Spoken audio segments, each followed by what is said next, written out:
Hari ini dalam program Life Unlimited kita akan memasuki satu series yang baru. Apa itu? Mau tahu apa yang kita belajar sekarang? Karena itu masuk bersama dengan saya dalam program Life Unlimited.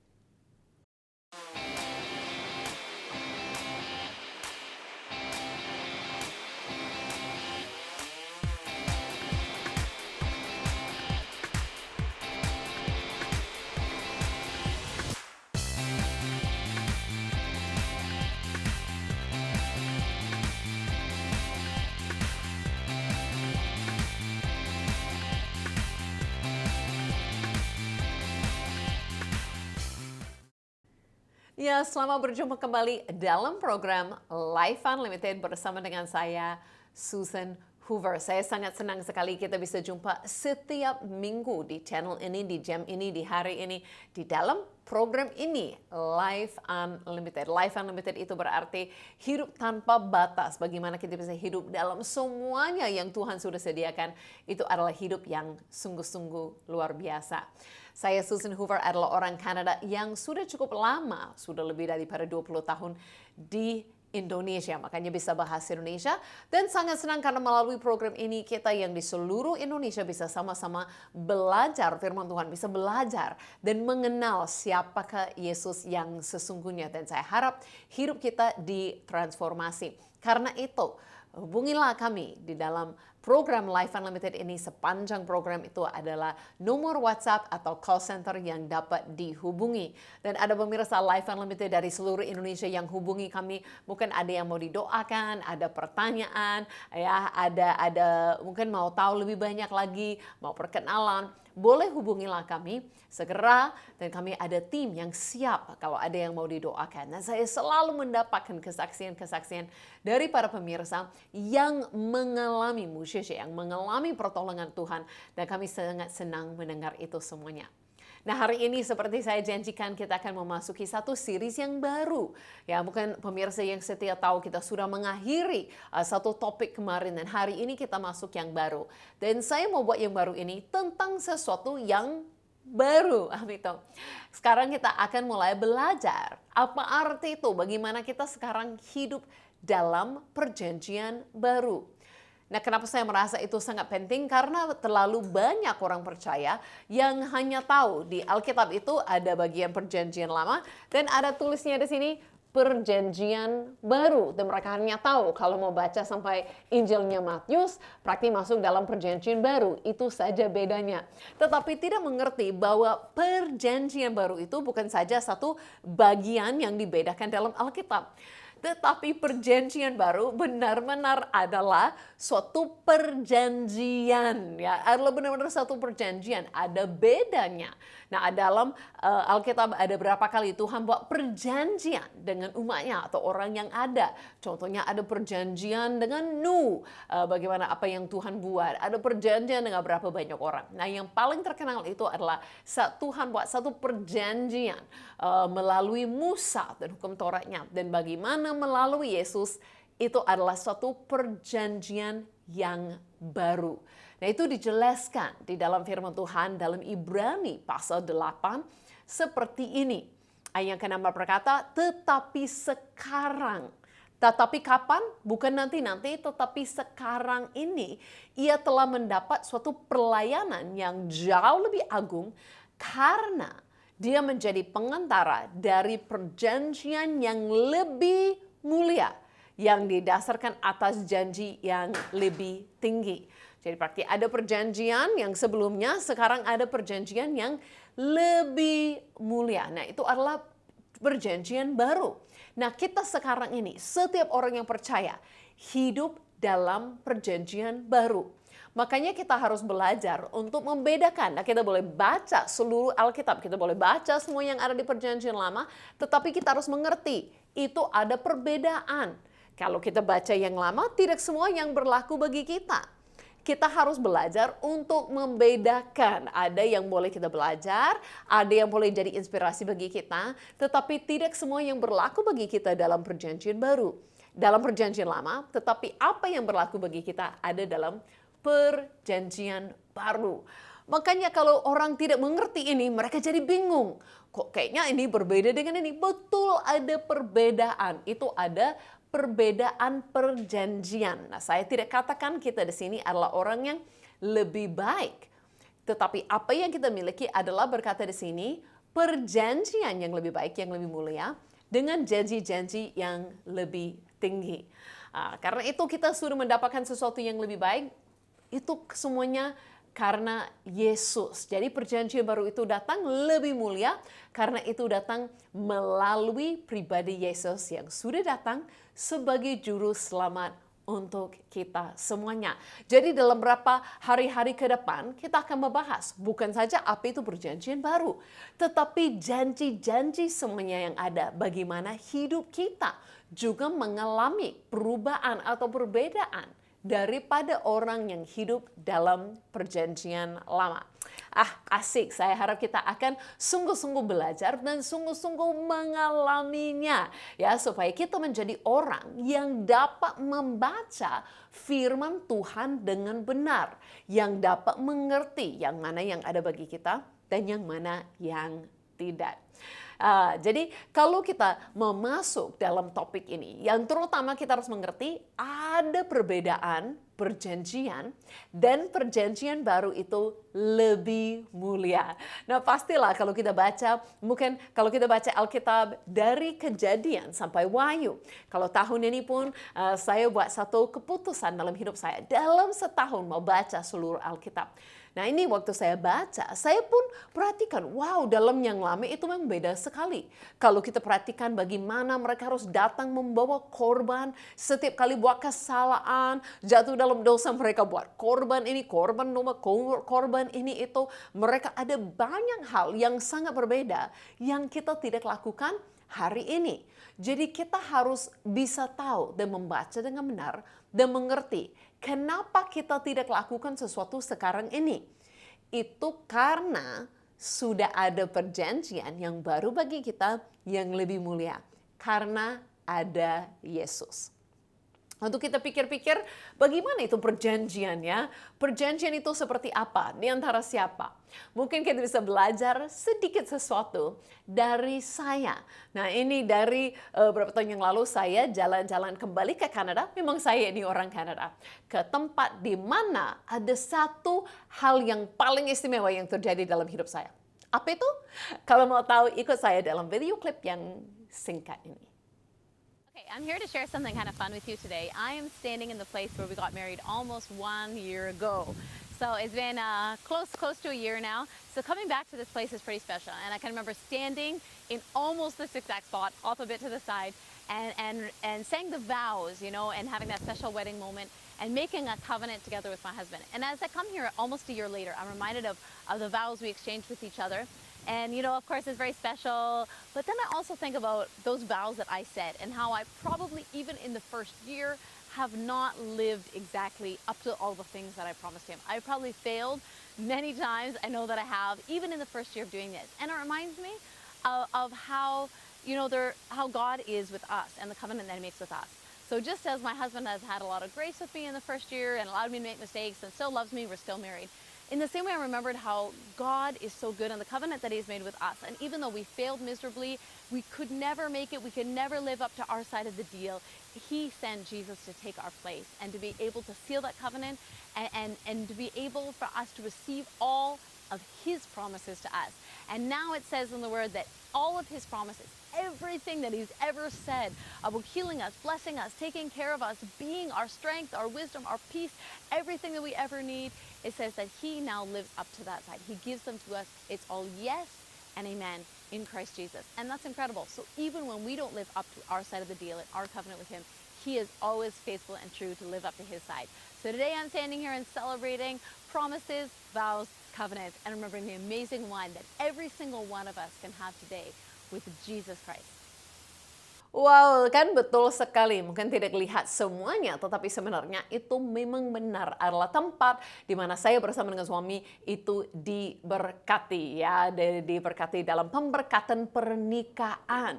Nah, itu 9 tahun yang lalu. Jadi bayangkan bisa kembali ke tempat itu dan ingat bagaimana di hadapan Tuhan dan di hadapan semua keluarga dan tamu-tamu kami membuat satu perjanjian. Nah, bahkan saya hari ini masih membawa, tapi ini fotokopi ya, tidak boleh yang asli. Membawa sertifikat yang ditandatangan pada hari itu. Ya, ini adalah sertifikat pernikahan yang dibuat di Kanada. Dan saya bisa ingat pada hari itu kami tanda tangan sertifikat pernikahan. Itu bukan seperti mungkin hari ini kita tanda tangan banyak hal. Contohnya kalau mungkin buat kontrak. Kalau buat kontrak sesuatu seperti sewa, kadang-kadang kita sewa mobil atau sewa sesuatu. Mungkin kita sering buat kontrak di mana kita tanda tangan.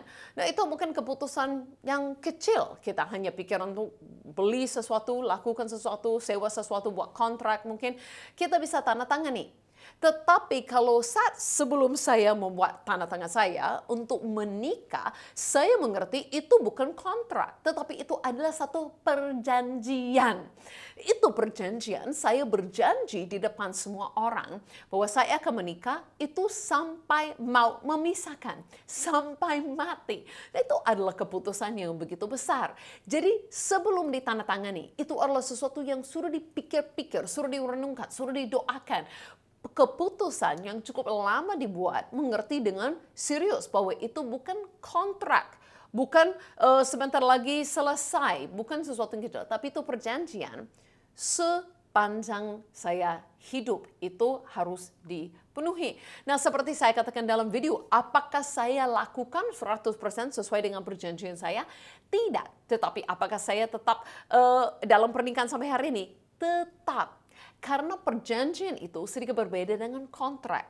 Kalau dengan kontrak saya tidak penuhi semuanya, kontrak itu kan sudah dibatalkan, sudah di-cancel, sudah selesai dan tidak dijalani lagi. Nah, sama seperti ini dengan perjanjian Tuhan kepada kita. Saya tidak pernah memenuhi setiap hal mungkin yang Tuhan minta daripada saya. Jadi bagaimana saya masih bisa terima janji-janji Tuhan dan hidup dalam perjanjian bersama dengan Tuhan? Karena kita harus mengerti, dalam perjanjian baru, tidak lagi itu perjanjian di antara saya dan Tuhan. Dan saya harus memenuhi berapa hal untuk menerima.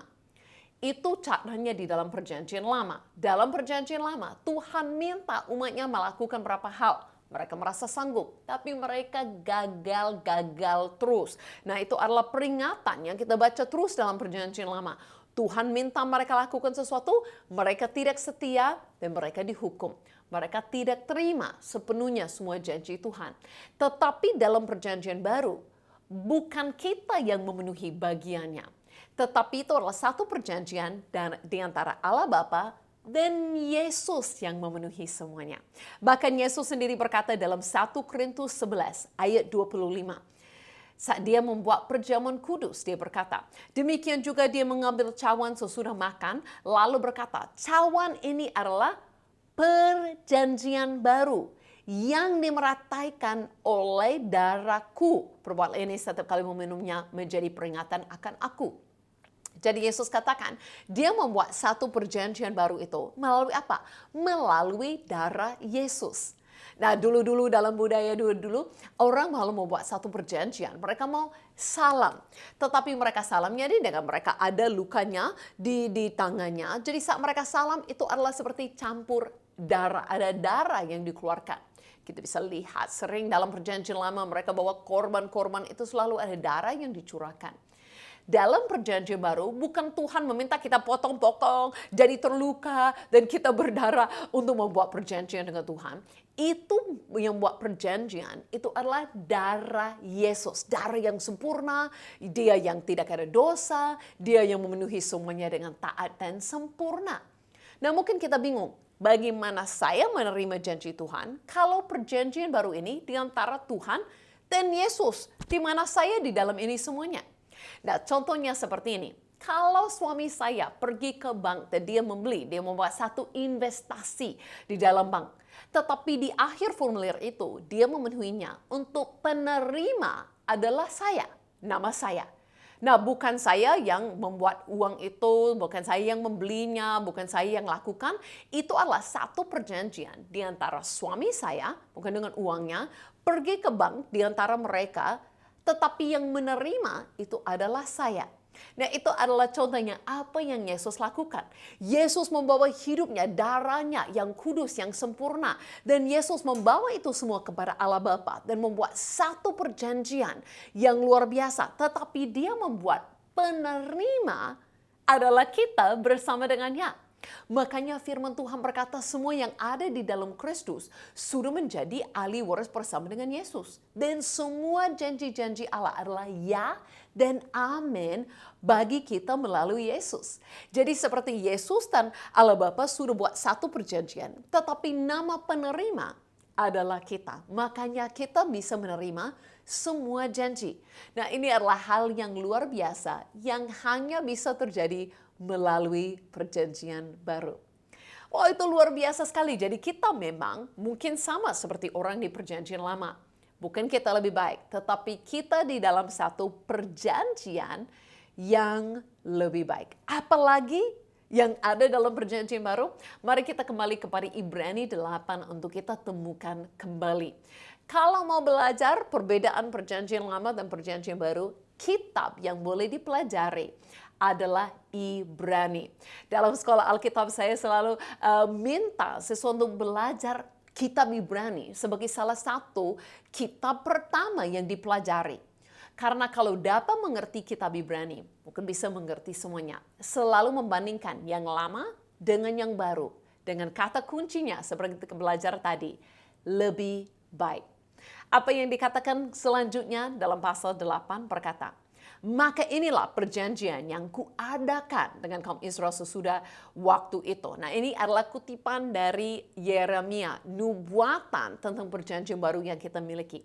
Demikianlah firman Tuhan. Aku akan menaruh hukumku dalam akal budi mereka dan akan menulisnya dalam hati mereka. Maka aku akan menjadi Allah mereka dan mereka akan menjadi umatku.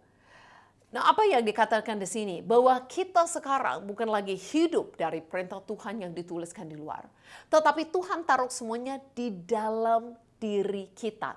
Jadi dalam perjanjian baru, kita diberi hati yang baru. Bukan karena pernah dengar istilah kita adalah ciptaan baru, atau lahir baru, atau menjadi anak Allah. Itu semuanya dalam satu pengalaman. Nah, kita mengerti perjanjian baru itu mulai dengan darah Yesus dicurahkan, dengan salib di mana Yesus menjadi korban yang sempurna bagi kita. Makanya kita tidak bawa korban-korban lagi hari ini. Tetapi bukan saja sampai di situ. Karena melalui korban Yesus dan darah Yesus yang sempurna, yang membenarkan kita, menguduskan kita, melayakkan kita. Dan Yesus bangkit kembali. Karena itu dia naik ke surga dengan yang lebih mulia lagi, mengutus Roh Kudus, mengutus Rohnya Tuhan datang dan ada di dalam diri kita. Sejak kita percaya kepada Tuhan dan menerima Rohnya, semuanya berubah. Kita terima di dalam hati kita kehadiran Tuhan. Menjadi lahir baru, menjadi ciptaan baru, menjadi anak Allah, menjadi satu di dalam Yesus, itu semuanya terjadi pada saat itu. Jadi karena itu di dalam perjanjian baru, kita bukan lagi orang yang terpisah dengan Tuhan, kita bukan lagi manusia, orang yang hidup dalam dosa, kita sudah menjadi orang yang diberi daripada Tuhan, hati yang baru, yang memiliki suara Tuhan, Roh Tuhan, hadirat Tuhan di dalam diri kita. Jadi kita boleh baca perintah Tuhan dari luar, tetapi kita sudah minta dan kita sudah memiliki kepemimpinan Tuhan dari dalam hati kita. Dan bukan saja sampai di situ, berkata dalam ayat selanjutnya, dan mereka tidak akan mengajar lagi sesama warganya atau sesama saudaranya dengan mengatakan, kenallah Tuhan, sebab mereka semua besar kecil akan mengenal aku. Sebab aku akan menaruh belas kasihan terhadap kesalahan mereka dan tidak lagi mengingat dosa-dosa mereka. Jadi perjanjian baru membuat kita benar-benar mengenal Tuhan. Kita bukan saja lagi menjadi umat dan lihat Tuhan itu jauh, tidak tahu siapa dia, tidak tahu namanya, tidak tahu apa yang dia sanggup lakukan. Ini adalah dalam perjanjian baru berkata apa? Tidak lagi membedakan suku, bahasa, usia, apakah anak-anak sampai tua, tidak lagi membedakan siapapun. Semua orang yang percaya kepada Yesus, ini adalah perjanjian baru. Kita boleh benar-benar mengenal Tuhan. Dan bukan saja mengenal Tuhan dari jauh, tetapi sudah mengenal Tuhan dari paling dekat. Seperti saya katakan tadi, karena melalui salib Yesus, apa yang dia lakukan untuk menjadi korban, darahnya dicurahkan untuk kita. Melalui itu dia sudah sucikan kita untuk kita dapat menerima Roh Kudus. Jadi perjanjian baru itu bukan saja mulai di Matius pasal 1 karena mau ada Yesus datang. Tetapi itu menunjukkan satu perjanjian yang baru di antara kita dan Tuhan. Di mana kita boleh menerima belas kasihan Tuhan. Dosa kita sudah dihapuskan. Kita boleh menerima Roh Tuhan di dalam diri kita dengan hidup yang baru. Dan kita boleh hidup di bawah semua janji-janji Tuhan yang lebih tinggi dan lebih mulia. Wow, siapa yang tidak mau seperti itu? Pasti kita semua mau. Dan kabar baiknya, itu semuanya sudah disediakan. Karena ingat, perjanjian baru ini sudah dibawa oleh Yesus Kristus, Juru Selamat kita. Jadi kalau siapapun yang percaya kepada Yesus, sekarang sudah hidup dalam perjanjian baru itu. Bukan lagi dalam perjanjian lama. Karena itu saya mau kita masuk dalam satu lagu yang akan mengingatkan semuanya yang kita sudah terima. Berkata, karenamu. Mari kita ingat kembali, karena semuanya yang Yesus lakukan, kita boleh nikmati hidup berkelimpahan, hidup keselamatan kekal, hidup semuanya kita nikmati karenamu Yesus. Bukan dengan kekuatanku atau juga kehebatanku, tapi karena kuasa salibmu aku dibebaskan. Ku terkagum padamu, oh Rajaku, menebusku dengan harga tertinggi dan kau beri segalanya. Kau mengangkat derajatku untuk menjadi anakmu, oh Rajaku, menebusku dengan harga tertinggi dan kau beri segalanya. Kau mengangkat derajatku untuk menjadi anakmu, Bapa kau Rajaku. Sungguh ajaib semuanya yang Yesus lakukan kepada kita. Bagaimana dia menjadi pengganti kita melalui salibnya, korbannya, darahnya. Bagaimana dia sudah buka jalan keselamatan untuk semua orang di dunia. Ya, termasuk pemirsa, siapapun saudara yang menonton saya hari ini. Keselamatan daripada Yesus sudah disediakan bagimu. Dan kita hari ini, orang yang percaya kepada Yesus boleh terima setiap janji Tuhan dan kita sudah dijadikan baru oleh Roh Tuhan yang hidup di dalam kita. Nah ingat, apa yang saya katakan hari ini bukan saya katakan tidak boleh belajar perjanjian lama, tidak boleh baca perjanjian lama. Bukan, itu tetap bagus untuk dibaca, itu tetap bagus untuk dipelajari, itu tetap perlu. Tetapi kita harus dapat lihat ada perbedaan. Kalau dalam yang lama, itu adalah mereka sendiri mau memenuhi pihaknya, bagiannya untuk terima sesuatu dari Tuhan. Tetapi kalau dalam yang baru, kita lihat Yesus yang sudah datang, memenuhi semuanya yang kita tidak sanggup lakukan. Yesus yang sudah menjadi korban yang sempurna bagi kita. Karena itu kita hidup sesuai dengan mereka. Kita tidak datang kepada Tuhan hari ini membawa domba sembelihan atau membawa korban kepada Tuhan. Yang kita membawa hari ini hanya adalah iman kepada Yesus. Bahwa Yesus sudah menjadi yang sempurna dan sudah menghapuskan dosa kita. Dan karena Yesus sudah naik ke surga, saat kita percaya kepadanya, kita menerima rohnya di dalam diri kita. Menjadikan kita baru, lahir baru, ciptaan baru, dan anak Allah. Ini adalah sesuatu yang sungguh mulia dan lebih baik. Karena itu saya mau beri kesempatan kepada kita hari ini. Siapapun yang belum percaya kepada Yesus dan mau menerima hal ini, dapat hati baru, dapat mengenal Tuhan dekat dengan intim, dapat keselamatan dan hidup yang kekal. Itu semuanya di dalam Yesus. Kalau belum pernah tapi hari ini mau percaya dan menerima Yesus, mari ikut saya. Dimanapun berada saat ini, boleh tutup matamu dan ikut doa ini bersama dengan saya. Katakan, Yesus, terima kasih karena Engkau mengasihi aku. Engkau telah mati bagiku. Engkau bangkit kembali. Dan saat ini aku buka hati menerima rohmu masuk dalam diriku. Dan saat ini aku jadi baru. Diselamatkan dengan hidup kekal. Mengenal Engkau dan mengikutimu. Di dalam nama Yesus, aku berdoa. Amin. Doa yang sederhana dan singkat, tetapi sesungguhnya saat ini, bukan saja menjadi orang lihat Tuhan dari jauh, sudah menjadi yang diselamatkan, lahir baru. Dan sekarang boleh hidup dalam perjanjian baru, menerima semua janji, menerima segala sesuatu yang baik daripada Tuhan. Karena ada Yesus. Saya harap pemirsa semua belajar sesuatu yang baru hari ini, bahwa kita sudah dalam perjanjian baru. Minggu depan kita akan lanjutkan series yang baru ini. Mau tahu apa lagi yang dipelajari? Karena itu jumpa dengan saya minggu depan. Sampai kita jumpa lagi, saya Susan Hooper mengucapkan thank you and God bless you all.